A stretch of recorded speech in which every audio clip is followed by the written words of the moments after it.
did we actually produce the experience that the person we're serving expected? Did we give them the level that they would have desired? Did we take an action that actually surprised them at a higher level? I mean, was it truly extraordinary, or was it only basic? Basically, every single failed project that we see is they haven't even bothered talking to the customers. What are you looking for? And instead, we've gone ahead and assumed that this is what's going to make them happy. You know, I'd say the big moment was realizing how many people were working in how many different industries, including government organizations, who really didn't have a clear sense of what does it mean to be in service. They knew how to follow procedures, they knew how to close sales, they knew how to do, step-by-step process, but what does it really mean to serve another human being? If we focus on profit, necessarily like profit only for the sake of profit, we will end up hurting the customer, right? If we focus on the customer, the profit and everything else will follow.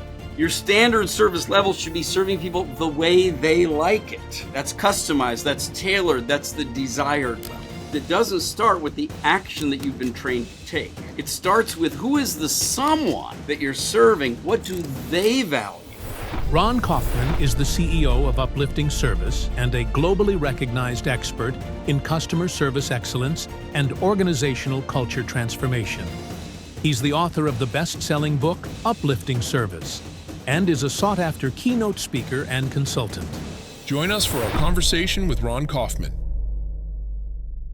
Well, welcome to the podcast, Ron. It's an honor to have you on. It's great to have you here. I've been following your content for quite some time, and as I said, it's a great honor to have you here. So I want to dive straight in. Let's get straight to it, and just want you to share a bit about your journey into the world of customer service and kind of how it's led to the creation of Uplifting Service. That's great. Thank you, Julian. And it's a pleasure to be here and with all of your listeners. So I think I was really fortunate. There were 3 particular incidents that occurred where a particular challenge presented itself, and somebody, I observed and handled the challenge, and I watched that, and it affected me. The first was my grandmother. She taught kindergarten for 40 years in New York. I grew up in Connecticut. And as a little kid, I got to go to the kindergarten every once in a while because I was the teacher's, grandchild. And there was one moment when these 2 little boys, 5 years old, were fighting with each other. They're throwing stuff and the kids are crying and all that. And, this is a problem. And I watched my grandmother go in and kind of separate them and soothe both of them. But then she got them playing with each other again. And then I saw at the end of the day when their parents came, and she praised the heck out of both of them. The best little boy in the class, the most wonderful. So these 2 little troublemakers actually went home to an environment where their parents were going to love them and nurture them, which would probably make them better students the next day. Okay. And whoa, what's going on here? She had every reason to scold them, or my mother would have, but I saw that, right? The second one was when I was in high school. And, if you could see me all the way up and down, I'm a small guy. So I wasn't going to be playing in any, basketball, football, baseball, lacrosse team. But the sport of ultimate frisbee was just getting started in the world. And our high school was the second school on the planet to know the rules of the game. Because a teacher from the school in New Jersey where they wrote the rules came to Connecticut and you know what? Everybody could play. And so I really got into it. And the first rule was the spirit of the game, which is not about how do you score and get your points. No, it's what's the spirit of the people on the field. So it's sort of a double win because little people like me could play, and it didn't even matter how well you played. You were there to play with the others. The third was when in 1990, so now 34 years ago, the government of Singapore saw what was happening in its economy, where all the low-cost manufacturing went to China and all the back office and data and call centers went to India. And they literally had to bring the country up the value chain. And the way to do that in a tiny little island country like Singapore, you don't have natural resources. So it had to be the people. Now, Singapore Airlines at the time had a fabulous reputation for service because from day one, they were competing in an international industry, right? And so Singapore Airlines put in their reputation, but they needed to build a curriculum to be able to teach hundreds of thousands of working adults. How do you improve service? How do you create more value for other people? And while they could get the strategy for this from the big consulting companies, the actual execution and implementation, they hadn't figured that out. Somebody knew somebody who knew somebody who knew me. And I got a call from Singapore back in the United States. And I said, well, what are you trying to do? Re-educate the adult working population? Well, how do you propose to do that? Oh, we're going to create a boot camp. Well, what's going to happen at the boot camp? And they literally said, we're not sure. Have you got any ideas? And that sounded to me like a Frisbee festival. It sounded like a tournament. It sounded like, we're going to have people have fun. So they brought me here for a week. And at the end of the week, they said, we've been looking for a guy like you. Please stay another week. Please stay 7 months. I became the curriculum development project manager, the master trainer to train other people how to train the curriculum we created. And now it's been 34 years. It's an impressive, very, very impressive story and a lot of experience. What are some of the key, I suppose, pivotal moments or milestones across the early days or across just the journey? I'd say the big moment was realizing how many people were working in how many different industries, including government organizations, who really didn't have a clear sense of what does it mean to be in service. They knew how to follow procedures. They knew how to close sales. They knew how to do, step-by-step process. But what does it really mean to serve another human being? And so I started asking people because, of course, we were building the curriculum around this, and I probably asked 100 people and got 100 slightly different answers. So I finally wrote this definition. Service is taking action to create value for someone. Yeah, well, Julian, the moment you hear it, you go, that makes sense. And it makes sense in B2B and B2C and frontline and managers and leaders, but nobody had ever written that before. And the key about it is that it doesn't start with the action that you've been trained to take. It starts with who is the someone that you're serving? What do they value at this situation, this moment in time? And then you can get creative and think, okay, what would be the right action to take? So I noticed whoa, people are coming into the workforce with diplomas and certificates and degrees, but nobody had ever said to them, what does it mean to have a customer? Nobody really asked them to say, well, okay, you've learned how to do this. That's the action. What's the value that's supposed to create? And how would you do it differently for different people? So that kind of an aha moment occurred in the 90s. And then I started writing books about it in the year 2000, and it's accumulated now to Uplifting Service, which is taking the next action that will create more value, not just for someone, but for someone you care about. Whoa, that's a big shift. I know, that's great. How would you say that customer experience or customer service as a whole has evolved since you first began? I know you've been in a long time. You've had a lot of experience. How have things evolved just at a high level? There's a huge evolution going on right now, and it's because it's addressing a big problem, which is that the whole focus on, is my customer satisfied, is basically a backwards looking question. In other words, are you satisfied with what I've already done for you? Even that NPS question, what's the likelihood that you'd recommend me to a colleague or a friend, is based on what I've done for you. That's very different than the question that says, what is it you'd like us to do for you? What else could we do that would create more value? And a big shift is, that forward, proactive looking engagement with customers, with clients, but also with colleagues. So the whole issue of internal service. And that's, really a big evolution that's occurred. Interesting.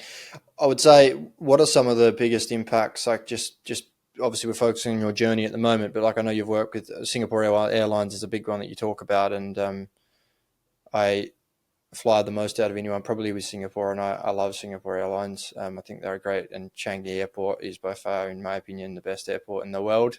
Absolutely.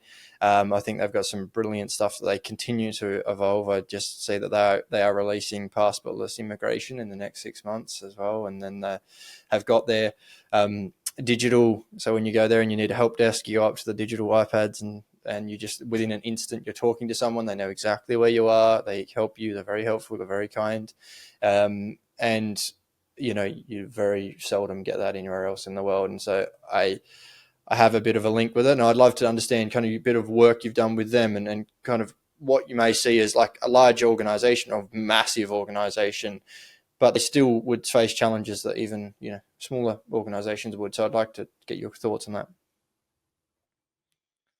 So let's use these two different organizations that you cited. One is Singapore Airlines, and the other is Changi International Airport, and use that to clarify something that is often confused or not well understood by leaders and many other people in service industries.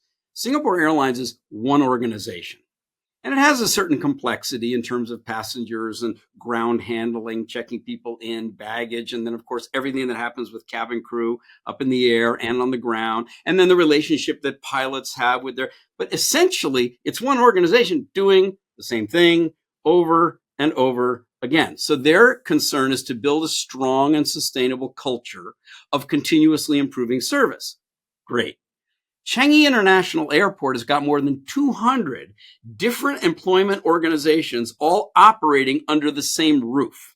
So you get almost 40,000 people who come to work there every day, but less than 1,000 are actually working for the airport authority. No. It's everybody else. So their cultural challenge is very different. And they've absolutely succeeded at it by creating a culture that is so strong that the people who work at the airport, even if they're not part of that 1,000, in some ways, they're almost more proud that they work at the airport than that they work for their company. And I experienced this at a party recently where, I met somebody, we're just chatting, and I said, well, where do you work? They said, Changi Airport. I said, really? What do you do? And they told me the name of the bank where they work at that branch. And then later on, same evening, it was bizarre, but I met somebody, hey, what do you do? And they said, oh, I work at this bank. I said, really? Where? And they told me some other branch.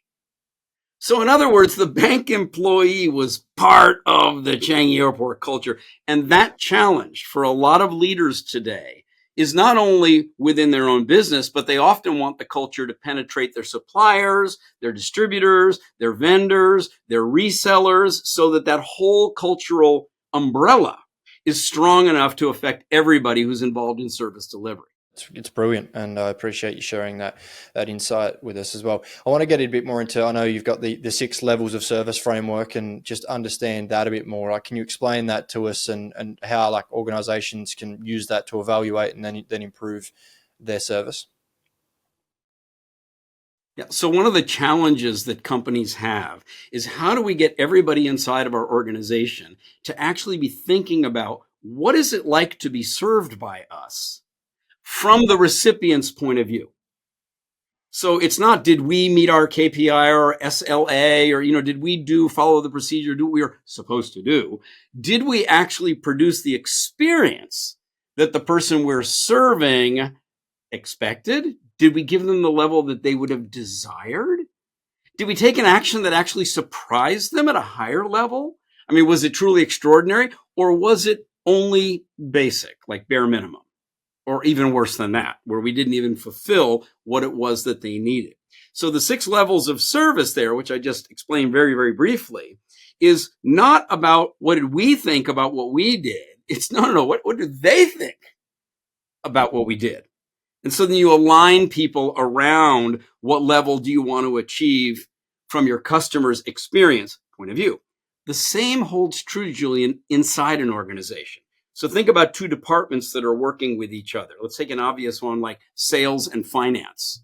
And very often there's some tension there because, you have to give to us, and no, you're not doing it. Ugh. But if they look at each other as service partners with one another, then they would realize that each side could take some action that would make things better, easier, more convenient, more efficient for the other side. And then you really look at internal service as vigorously as you look at the external service. I think that's a great that's a great explanation there. And it's actually interesting you bring up that point there about the internal departments kind of treating each other as customers. I know our CIO, shout out to Ritesh, he encourages our departments and says you need to treat each other as customers because you will treat each other better, and you should be expecting. Here we go.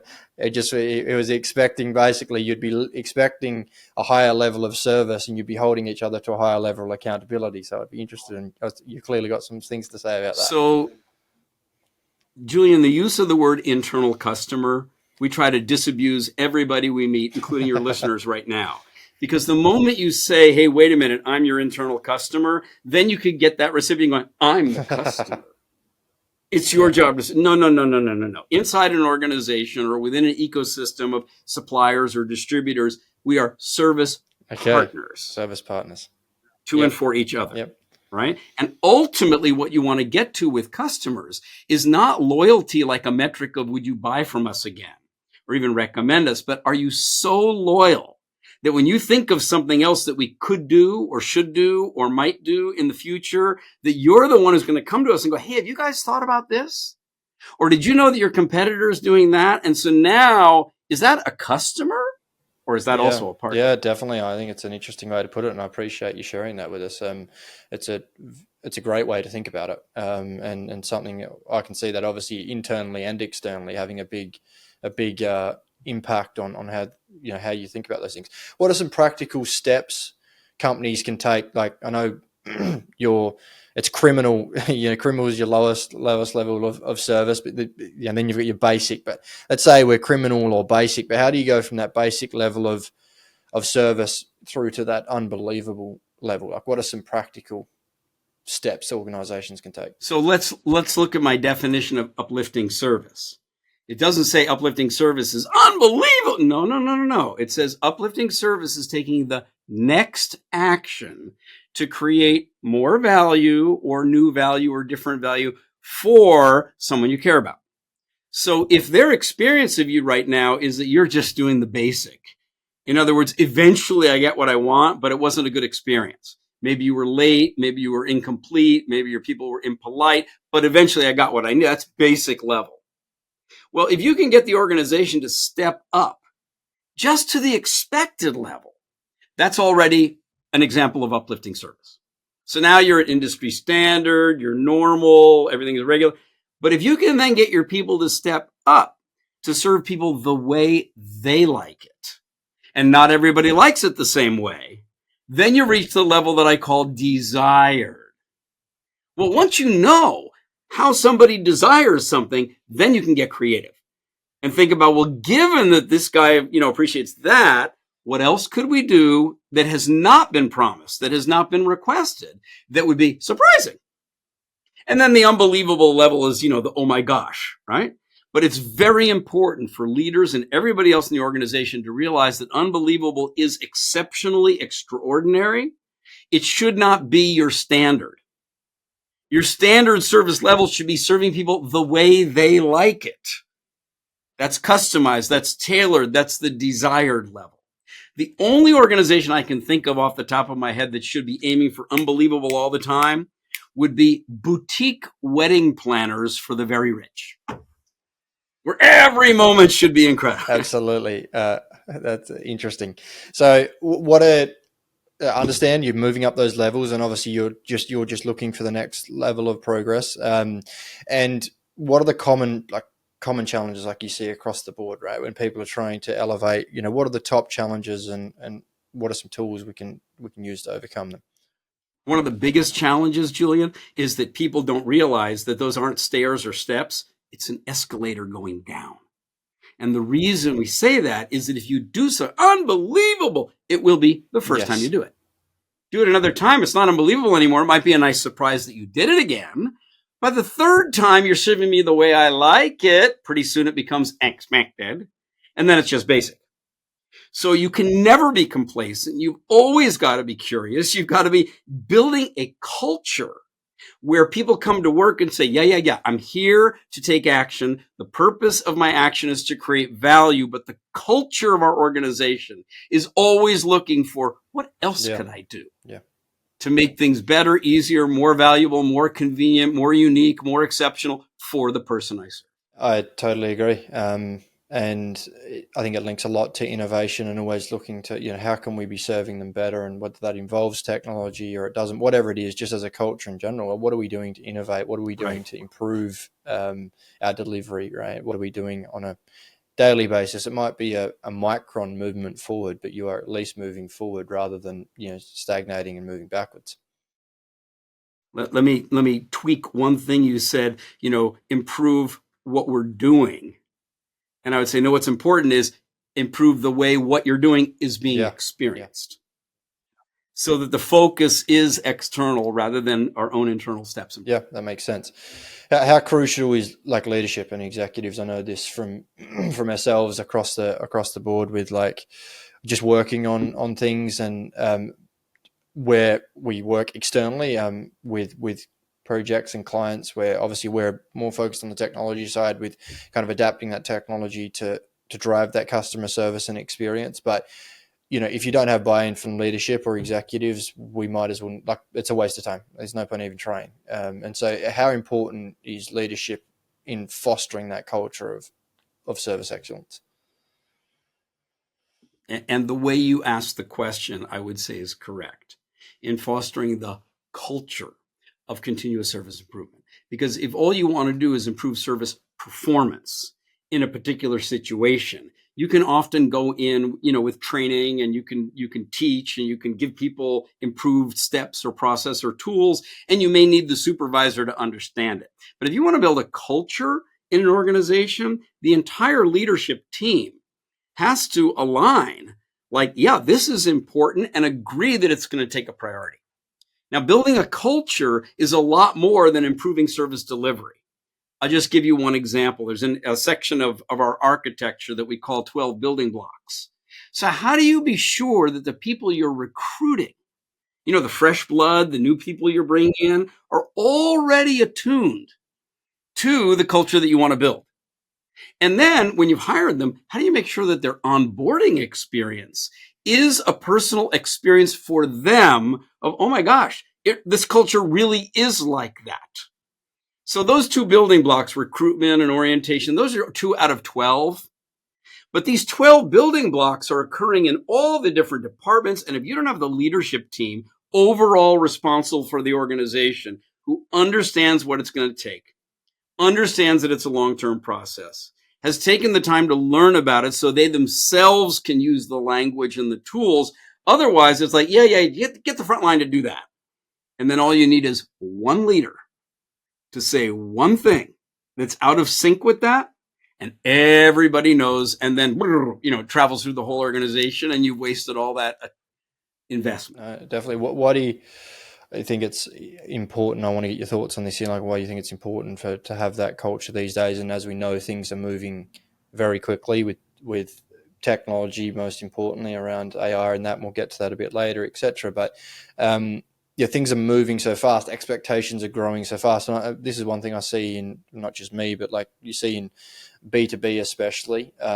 But expectations from B2C are coming across to B2B, and this has always happened, but it's happening probably faster and faster because the technology gap is, shrinking faster and faster, and consumer demands are only growing, as you said, it's like an escalator going down, not going up, right? And so, why is it so important that we have that culture of continuous improvement and service, no matter what approach we're taking to that service improvement? Mm-hmm, mm-hmm. Yeah, I think by the time, Julian, it gets to consumer demands, you're already late to the party. Totally agree. So if we say instead, what are customer preferences, or what are their interests, or even better, what are their concerns? And the concern may not be about your product, but it's in a larger context, like concerned about ecological sustainability, or concerned about community well-being, or concerned about intercultural respect, diversity, etc. Right? We're human beings being served by various organizations. And as humans, we have a lot more at stake right now. And this has changed over this past few decades than just, am I getting high value from the service you provide? Is the way you run your company the kind of company that I want to be a customer of? Yeah. And that's where this cultural development can have a lot more impact than simply the customer value creation situation. I give you one example.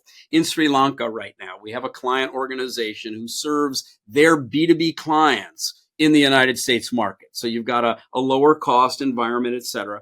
And they are recruiting scores of young people every single month. Well, where are those kids coming from? They're coming from the villages around the main city of Colombo. But you know what? It turns out that their parents are a bit anxious because the kids are going to go move into the city.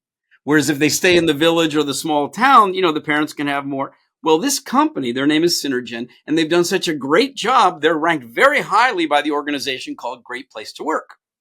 So I was talking with them about this situation, and I said, well, to what extent have you extended your culture into the villages so that you develop a reputation with the parents called great place to have your kids work. Now the whole village can literally become a pipeline of talent for the organization. But that means the organization is not just thinking about their customers and the sales, and they're actually thinking about the community in a much no, I agree. And I think I want to get into there as well, like the difference between service and care and in customer experience and customer service. Because I know obviously service is I think meeting the need, but care is actually caring about the person on the other end, and how can we go that next step, etc. So what's the difference there? Well, remember, service is taking action to create value. And value can be calibrated in different ways. It could be emotional. You made me feel good. It could be financial. You helped me save money. It could be physical. It could be relational. It could even be, existential. You gave me the sense that my life has some meaning and purpose. Okay. So in each of those cases, what makes something valuable is when it contributes to someone's well-being in some manner. Okay. That makes sense. But what about this thing called care? That's another one of those abstractions like service. And so I've really, for about the past 7 years, been focusing very intensively to try to figure this one out. Because if 100 people have 100 slightly different definitions of service, try asking 100 people, what is care? And I've now thought it through, and here's my definition. Care is concern for and commitment to future well-being. In other words, if I care about you, it's not just that I want to do a transaction and create value and get paid. It actually matters to me that I do that, and that your future, I'm concerned about that and I'm committed to it. And that's an enormous evolution going on in the world of customer service and customer satisfaction right now, where customers want to know, do you actually really care about me? Or are you just looking to close a deal? Yeah, no, it's interesting, very interesting. And obviously there's differences here, and for anyone listening with like different industries, as you would understand, different companies, all these different things, different customers, etc. But the same principles apply, right? Where we're looking to go, how are we actually looking after those customers? How are we caring about them and demonstrating that we're going above and beyond them, and essentially, improving their well-being and making their lives easier to a degree. And I think when you say focus on the well-being, some people could say, and that's not pie in the sky, but a high level thought or something like that there, where but it's more the fact that everything comes back to you are improving their lives in some way, right? It's like, well, even if you're making something easier and it's related to your service or product, it's still improving. Like, they don't have to go through the frustration, or they don't have to deal with their team being let down or something like that. So just want to understand your thought on that. Well-being isn't just it relates even back to your products and services, I suppose what I'm getting at. Yeah, and the experience that you have with our organization, and how does that actually make you feel, not just about what was the purchase experience like, or what is the product performance like, but how does that whole leave you as a person? Do you feel more appreciated? Do you feel more encouraged? Do you feel more understood? Do you feel more cared about, not just in this moment, but into the future? And so if you've got a culture where people are looking for what could be the next action to create more value for someone, then you're curious not just about, okay, what do you want? What do you need? But what do you want to achieve? What do you want to avoid? What really matters to you? Yeah. What do you care about? No, it's a fascinating question. I want to get into now as to a bit more around blending together kind of the human design or the human side with technology. I know that's a big thing at the moment, and just customer experience in general. There's kind of two arguments, or not just two arguments, but there's some people are totally against technology and all for, everything has to be very high level here, but everything has to be human. And there's other people that are like, oh yeah, we can basically replace all of our customer service with technology and stuff. And I land in the middle, right? I'm saying, well, there's certain instances where technology is an aid, right? And it helps, and it will basically, propel or enable you to do more and deliver those better experiences at a bigger scale. But there's certain situations where, no, you should use the technology to diagnose it or something, but then you realize that, hey, it meets these parameters. We need to palm this off to someone that can deal with the situation, right? So How do you think like businesses effectively can bring in that tech to drive this experience forward and this level of service? Right. Very good. Very, very good. Well, let's remember that all of the people who are building tech and designing new platforms and systems ultimately are serving other people, right? So all the tech, I mean, we are already highly augmented as human beings having a human experience with tech. Yeah. Look at us right now. We're on Riverside. You're wearing a headset. I've got a microphone. We got cameras. Come on. We're not even talking yet about the fiber and everything else that's going on. We're augmented humans. And we just happen to be alive at a particular moment where the acceleration of technology's ability to develop further tools, to customize them, to personalize them, to accelerate them, to reduce the footprint associated with them. I mean, that's extraordinary. But it's the time that we're actually alive. And it's easy to sort of get fascinatedly, completely caught up. Well, look what tech can do. I'm as fascinated as anybody else. But I'm always keep in mind that the human that is being served by this phenomenon is an organic, mortal human being that has a family, that has a body, that lives in a community, in a society, in an ecology, at a moment in time in which technology is changing very fast. But let's not lose sight of the fact that we're still serving human beings. I totally agree with that, 100%. And the vast, well, not basically every single failed project that we see, where a business may come to us or something and say, hey, we've tried to do this, it didn't work, and whatever else, or we've had a bad experience. Effectively, in our world, a lot of this is known as user experience or customer experience more widely as well. But they haven't even bothered talking to the customers about, okay, what do you not like, or what frustrates you, what are you scared of, what are you looking for? And instead, we've gone ahead and we've assumed that this is what we need to do. We've assumed that this is what's going to make them happy and everything else. And then we get surprised when it doesn't make them happy. It actually, sometimes an example of this is Sonos recently have completely redesigned. I don't know if you're familiar with Sonos, but they're, the audio company, but they've gone and completely redesigned, this is about 6 months ago, but redesigned their application and everything and released it. And it was way worse than what it was previously. And they've lost a massive part of their customer base. Well, here's an interesting question. Like when you say way worse, it may be that the human beings have become accustomed to how the app works. And the developers are for sure thinking, no, this is so much better. But they forgot that a human being now has to migrate from one to the other.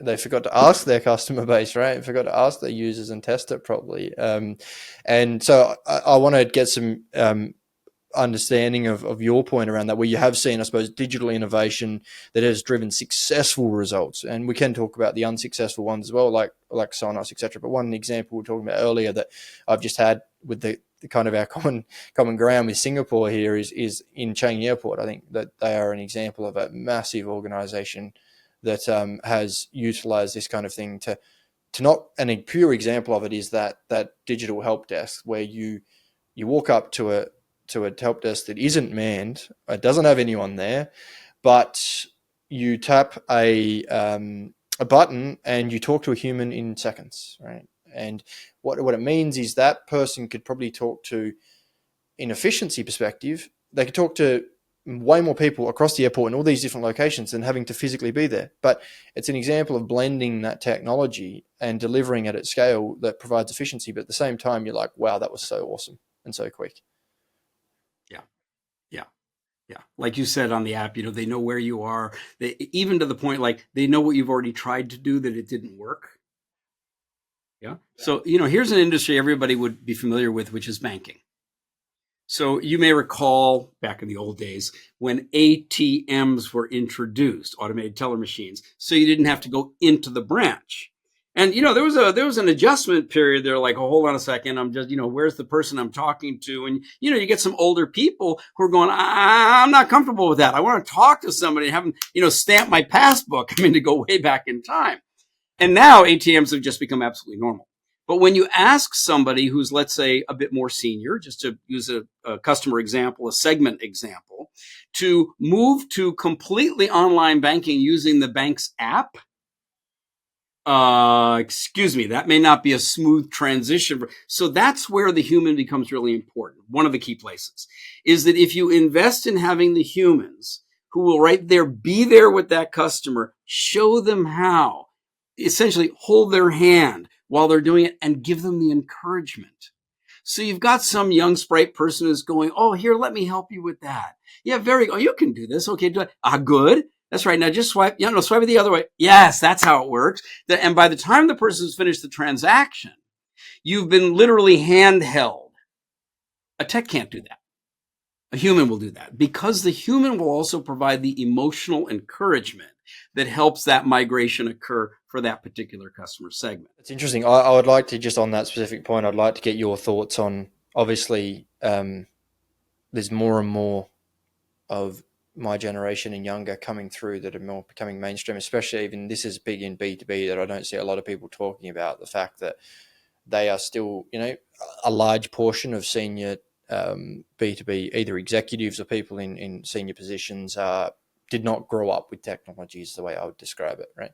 But that's changing rapidly. And the example you gave, I totally agree as of right now, but in 20 years' time, that's going to be less of a concern because people... Oh, it'll be a lot faster than 20. Yeah. A lot faster. And then like you don't think of your bank right now engaging with you in a personalized way to make suggestions about your purchasing habits or about timing of things that they see you buying, and you can say, well, what about privacy? I mean, come on, we've all sort of stepped over that line. And now it becomes, is that organization just seeing themselves as a bank or an enabler of financial well-being? 100%, and that's the point. Is like how do we do this? And I suppose what are some of the challenges you've seen with companies? I know you talked about there is like where, and we've seen it as well, where people think, okay, on the extreme, that tech can just replace humans. Thanks, see you later, and it's done. But the problem is that if it's not thought through properly, you're going to have issues, misaligned expectations, and to a degree, especially when you're a larger company, you don't really have more than one chance, right? If you launch something large, and this is where, again, just coming back to that Sonos example that we've done, there's others as well, but it's like you can do irreparable damage, basically where.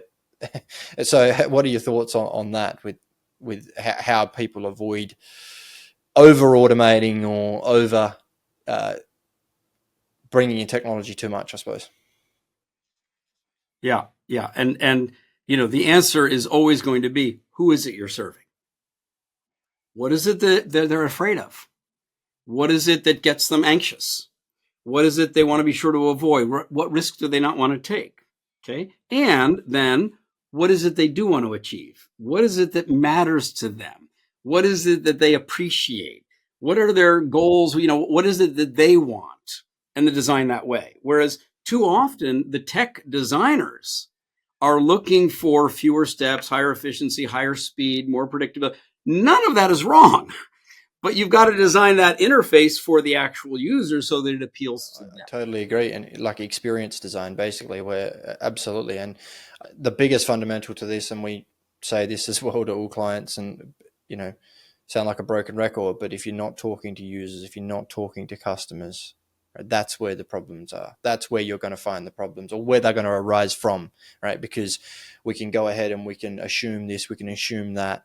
And I just actually saw a post on talking about another product, was the Humane AI. Like, I don't know if you've seen that Humane AI pin, where they were going to like project stuff on your hand, and it was, you would ask it to order certain things. It was like a really shiny object product, right? And it was poorly executed, and people, it just didn't perform well, and they clearly didn't do. They thought it was going to be a novel. It was a novelty, right? And it wasn't. There was no need for it.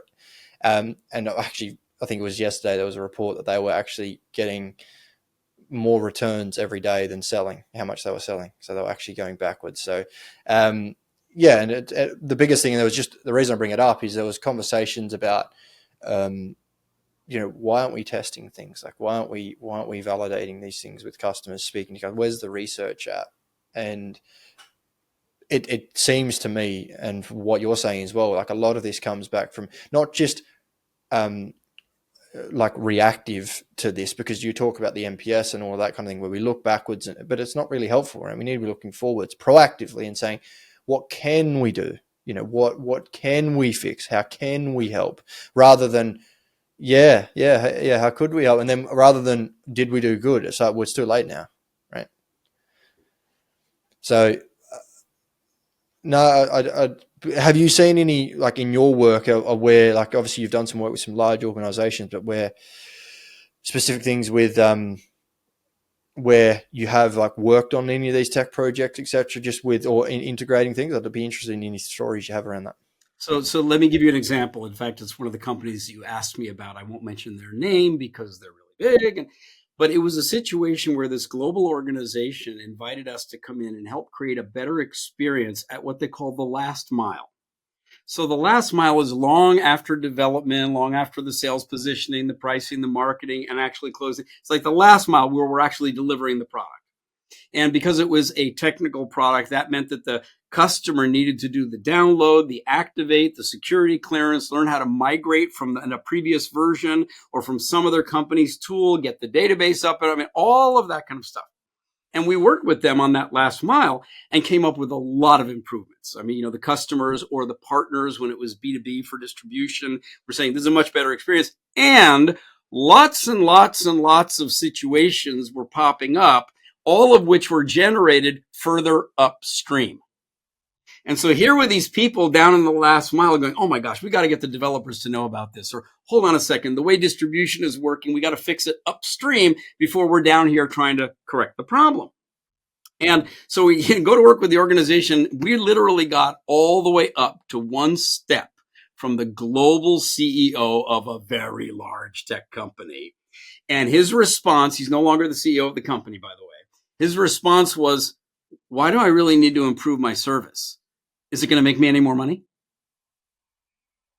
Now, that was right at the time when people's ability to switch was becoming a lot more available.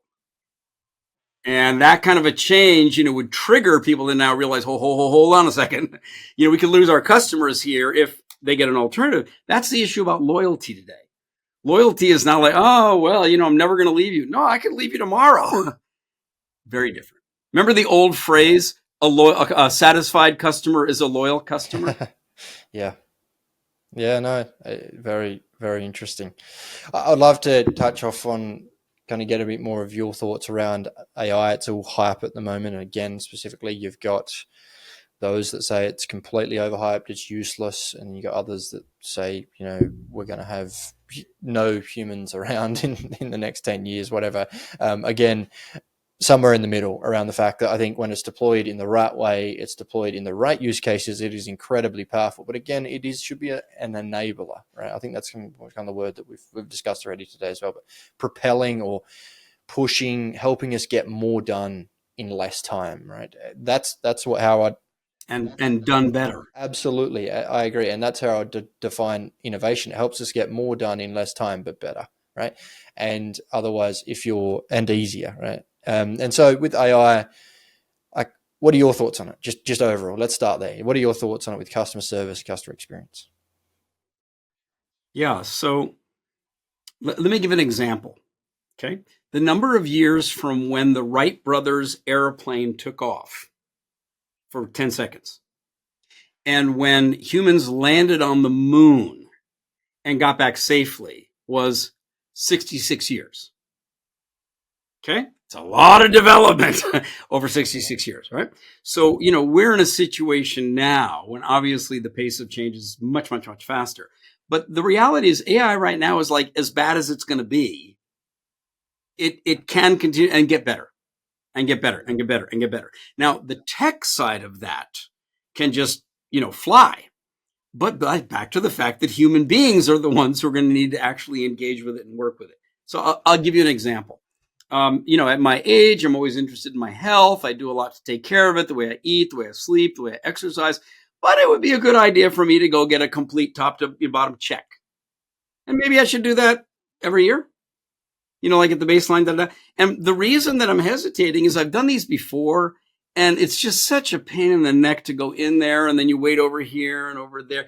Don't you think that AI could be put into that situation where but that doesn't mean I don't want to have a human being at key moments to be there, because I don't want the AI to be the one engaging with me as I go through that particular process. Yeah. Also, I think for, in customer service, I think there's massive stuff with support channels, with like calls and like having AI agents getting better and better, which there are. And again, there's things where things need to be escalated to humans, but to say that it's not having an impact would be putting our head in the sand. And it's only happening quicker and quicker. And even with like ChatGPT, they feel like people are saying they've fallen behind in the market, but their voice model, again, they've just released as well in the last couple of weeks, their advanced model, is incredible. Like, as in, it is incredible. And it's come, and people are forgetting, okay, people are acting like we've been talking about this for 25, 30 years and, we're just making this. We've only been talking about it really mainstream for 3 years. And it's already... Well, since November 2022, when it just... absolutely. And it's like... No, it's happening quickly. And there's the couple that's, for me, it's a double-edged sword as well. Like, you'll see there's companies that are deploying it too fast in the wrong use cases, which is actually hurting them, right? Because it's like, you're actively making my experience with you worse, right? Because... And you think it's better for the company because it's reducing the head count, or it's reducing the customer, it's which is hurting them. And there's other people that are getting it right by talking to customers, by understanding what they're wanting, researching it, and deploying it in ways where it's like, wow, okay, that's impressive. You know, what's a good example of this, Julian, is if we look at government service, where the entire civil service, the public service, their job is to take action to create value for the community. So this is schools, this is police, this is maintenance of parks, this, all of that.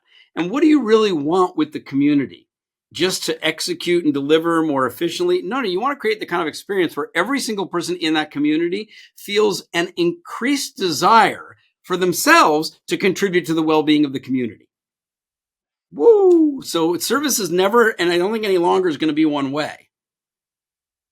So there's going to be referral, there's going to be recommend, there's going to be suggestions, there's going to be a lot more that the connection between customer and company or service provider changes from my job is to satisfy you to our job is to evolve together to improve the well-being of you and the well-being of the people who work in my company, because you, the customers, and me, my colleagues, we all come from the same community. It's interesting. I think basically, in essence, to sum up like what we discussed today, is it's clear that like we have to focus and remain focused on the future well-being of the customer, right? Like, we have to focus on like how are we delivering value, not just now or past value. What are we doing in the future of delivering value? And we cannot. But I ramp it up one. It's future well-being of the community, because think about the employees that work there as well. They need to feel like working here really contributes to my sense of contributing to the world. Otherwise, they're out. Just like, how do we focus on that? And as an organization, as we grow and scale, of saying, well, yeah, okay, great, we can get more sales, we can do this, etc. But we don't want a revolving door, right? We want people to come in, we want people to stay around, because we know that can help us grow. And it's not just about, well, if we focus on profit, necessarily like profit only for the sake of profit, we will end up hurting the customer, right? If we focus on the customer, the profit and everything else will follow, right? And I think it's a fascinating conversation. I appreciate everything you've shared today. It's been really, really interesting. I've got a couple of questions to ask as a finale segment to everyone, so I want to get into those now. So the first one is, what's one you believe businesses are not paying enough attention to right now that will be critical in the next 5 years? Yeah, I think the issue is the caliber of service attention and commitment to uplifting service inside the organization. So department to department, head office to branch, region to region, etc. And then extending that outward upstream to vendors and suppliers and consultants, and extending it downstream through distribution channels, et cetera, which may not be your internal colleagues, but they're part of your ecosystem of colleagues. And one of the things that we do when we go to work with leaders in large organizations is say, I know you want to improve the frontline experience for your customers, and that's why you're saying focus there. But we just won't do that unless the people who are serving those people, who in turn are serving the customers, are also involved in this from the beginning. Because to go to people who do the external customer service again, come on, do it better, but they're frustrated with anything from inside, you've got a problem. But if they're experiencing a better service experience from the IT department, from the HR department, from the finance department, from the administration, security, and facilities department, from the legal department, if they're getting better support, then it's easy for them to go out and give better support or create new offers for the customers that they serve. Interesting. The next one is, what legacy do you want to leave in your field, and how do you hope your work will influence or shape the future? Yeah. I was sitting with a friend just today in a park, and we were having one of our nice walks and talks. I love to do that in the morning. People come and say, I want to talk to you about my life or whatever it may be. We're sitting there looking at these big, beautiful trees where the crowns of the trees were connected with each other, but they're 5, separate trees. Then you got to wonder, to what extent are they really separate underground? Are the roots all commingled? And certainly you could see it up, the leaves and the branches are all connected. It's beautiful. And I realized, the purpose of life is to contribute to the well-being of life. And the reason the tree made such sense is that tree also creates the place for the birds to live and have their babies. It also creates, the shade for people to be able to come and relax. But it also, all the way, Julian, means that when the tree finally has reached the end of its own life cycle and it falls, it decomposes to become the earth out of which come future trees. Interesting. Very technical explanation, but I totally get what you're saying. It's an interesting way to put it. I see that. So you want to see your work basically helping others and pushing forward with the service, and continuing to grow and develop. It's inspiring. So the final one, which would be interesting because you've had a long career, which is, if you go back in time, what advice would you give to your younger self at the start of your career? I grew up, like many people who'll be watching or listening to this, post-World War II. And, that's a very unique time in human history, because when you think about the absolute trauma worldwide, before World War I, during World War I, during World War II. And then people like you and I had the amazing privilege of being raised in an era of technological advancement, of commercial advancement, of relative peace in the world, right? And so where I grew up, it was this sort of, American, you're male, right? You're well educated, go out there, go get them, do da-da-da-da-da-da. And I grew up in that culture. And so the drive, the passion, the desire, the urge, but it also comes with a bit of wear and tear if you're always trying to do better, right? So now it, sort of recalibrated. What does do better mean?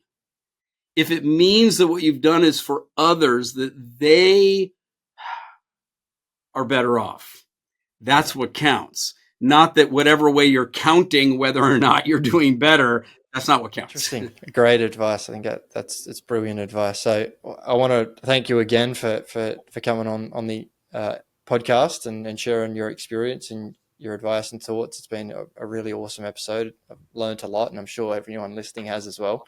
So I want to thank you, and no doubt we'll chat again.